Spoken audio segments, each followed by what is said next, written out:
வணக்கம் மக்களே, welcome back to நேற்று இன்று நாளை. இன்னைக்கு நம்ம வீடியோல பூஷணிக்காய் கருப்பு கொண்டக்கடலை சேர்த்து போட்டு ஒரு சூப்பரான கோகோனட் பேஸ்ட் கறி பண்ண போறோம். இந்த கறிக்கு வெங்காயம் பூண்டு எதுவுமே தேவையில்லைங்க, பண்றதுக்கு ரொம்ப ஈஸி, அதே சமயம் செம்ம டேஸ்டியா இருக்கும். நீங்க சாதத்துக்கும் பெஸ்ட் சாப்பிடலாம், இல்லைன்னா டிஃபனுக்குமே தொட்டு சாப்பிடலாம். இந்த சூப்பர் எம்மியான ஹெல்த்தியான கறி நான் எப்படி பண்ணுங்கிறத பாக்கிறதுக்கு முன்னாடி நம்ம சேனலுக்கு நீ ஃபர்ஸ்ட் டைமா வரீங்கன்னா மறக்காம சப்ஸ்கிரைப் பண்ணுங்க. இப்ப வாங்க வீடியோக்குள்ள போகலாம். இந்த கறியில பாத்தீங்கன்னா புரோட்டீனும் இருக்கு, ஃபைபரும் இருக்கு. அரை கப் அளவுக்கு கருப்பு கொண்ட கடலைய ஓவர் நைட் நல்லா ஊற வச்சுக்கோங்க. அடுத்த நாள் உப்பு சேர்த்து ப்ரெஷர் குக் பண்ணி எடுத்து வச்சுக்கோங்க. பூஷணிக்காவை நல்லா அலம்பிட்டு ஒரு அரை கிலோ அளவுக்கு தோலை சீவிட்டு கட் பண்ணி எடுத்து வச்சுக்கோங்க. ஒரு பேஸ்ட் ரெடி பண்ணிக்கலாம். 1 டேபிள் ஸ்பூன் அளவுக்கு மல்லி விதைகள், அரை டீஸ்பூன் கருப்பு மிளகு, 1 டீஸ்பூன் பச்சரிசி, அரை டீஸ்பூன் ஜீரகம், ஒரு சிட்டிகை அளவுக்கு வெந்தயம் சேர்த்துக்கோங்க. இது கூடவே ஒரு அரை டீஸ்பூன் உளுத்தம் பருப்பு சேர்த்துக்கலாம், நல்ல ஒரு திக்னஸ் கிடைக்கும். இப்போ நம்ம சேர்த்திருக்கிற உளுத்தம் பருப்பு அரிசி எல்லாம் பொன் நிறமா மாறுற வரைக்கும் வறுத்துக்கலாம். கைவிடாம கிளறிட்டே இருங்க, அப்பதான் ஈவனா ரோஸ்ட் ஆகும். பொன் நிறமா மாறினதுக்கு அப்புறமா கொஞ்சமா கருவேப்பிலை, அரை கப் அளவுக்கு தேங்காவை சாப் பண்ணி சேர்த்துக்கோங்க. தேங்காய் எதை நீங்க ஃப்ரெஷ் தேங்காய் சேர்த்துக்கலாம், இல்லைன்னா கொப்பரை தேங்காய் சேர்த்துக்கலாம். கொப்பரை தேங்காய் சேர்த்தீங்கன்னா இன்னும் டேஸ்டியா இருக்கும். தேங்காய் லைட்டா சூடாகிற வரைக்கும் நீங்க ரோஸ்ட் பண்ணா போதும். அதுக்கப்புறமா இந்த மிக்சரை அப்படியே ஆற விட்டுட்டு ஒரு மிக்சி ஜார்ல மாத்திட்டு அரைச்சி எடுத்துக்கோங்க. ட்ரையா பல்ஸ் பண்ணதுக்கு அப்புறமா நீங்க தண்ணி சேர்த்து அரைச்சிங்கன்னா உங்களுக்கு நல்லா நைஸா அரைப்படும். இந்த பேஸ்ட் தாங்க நம்மளோட இந்த கறிக்கு சூப்பரான ஒரு ஃபிளேவர் கொடுக்கும். இப்போ கடாயில 1 டேபிள் ஸ்பூன் அளவுக்கு எண்ணெய் சேர்த்துக்கோங்க. எண்ணெய் சூடானதும் அரை டீஸ்பூன் கடுகு, 1/4 டீஸ்பூன் ஜீரகம், 2 காஞ்ச மிளகாய், 1 டீஸ்பூன் கடலைப்பருப்பு, அரை டீஸ்பூன் உளுத்த பருப்பு சேர்த்துக்கலாம். பருப்பு பொன்னிறமா மாறுற வரைக்கும் ரோஸ்ட் பண்ணிக்கோங்க. பருப்பு நல்ல பொன்னிறமா மாறினதுக்கு அப்புறமா இதுல கொஞ்சமா கருவேப்பிலை சேர்த்துக்கலாம். 2 பச்சை மிளகாயை ரவுண்ட் ரவுண்டா கட் பண்ணி சேர்த்திருக்கேன். நல்ல பொடி பொடியா நறுக்கின இஞ்சி 1 டீஸ்பூன் அளவுக்கு இந்த எண்ணெயிலேயே சேர்த்துக்கலாம். பூண்டு கிடையாதுங்க, வெறும் இஞ்சி மட்டும் தான் சேர்த்திருக்கேன்.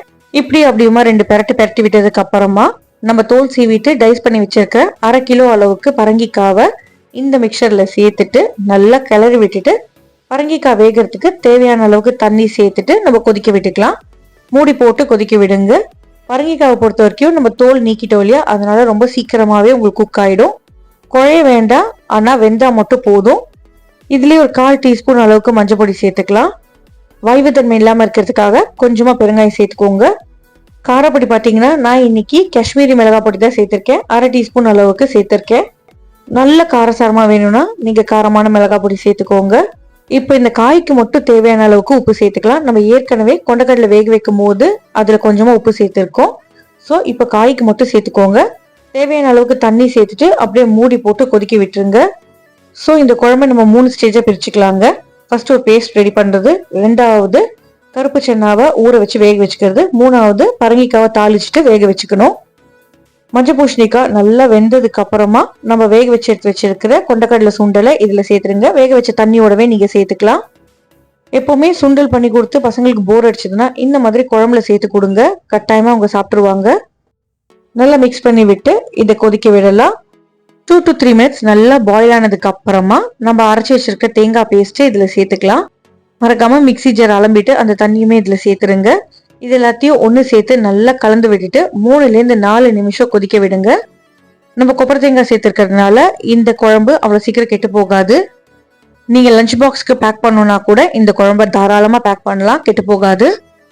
லைட்டா புளிப்புக்காக நான் 2 டீஸ்பூன் கோகம் சிரப் சேர்த்திருக்கேன். நீங்க அதுக்கு பதிலாக குடம்புளி இல்லைன்னா புளி தண்ணி இல்லை ரொம்ப கொஞ்சமா ஆம்ச்சூர் பொடி கூட சேர்த்துக்கலாம், லெமன் கூட புழிஞ்சு விட்டுக்கலாம்.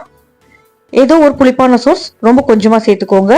ஃபைனலா மிக்ஸ் பண்ணிட்டு ஃப்ரெஷ்ஷா சாப் பண்ண கொத்தமல்லி இலைகளை சேர்த்துட்டு மிக்ஸ் பண்ணிட்டு சூடா சர்வ் பண்ணுங்க. சாப்பிட்றதுக்கு செம்ம சூப்பரா இருக்கும். தொட்டுக்கிறதுக்கு எந்த காய் இருக்கோ அந்த காயோட இதை சர்வ் பண்ணுங்க. சாதத்து கூடயும் நல்லா இருக்கும், தோசை சப்பாத்தி கூடயுமே ரொம்ப நல்லா இருக்கும்.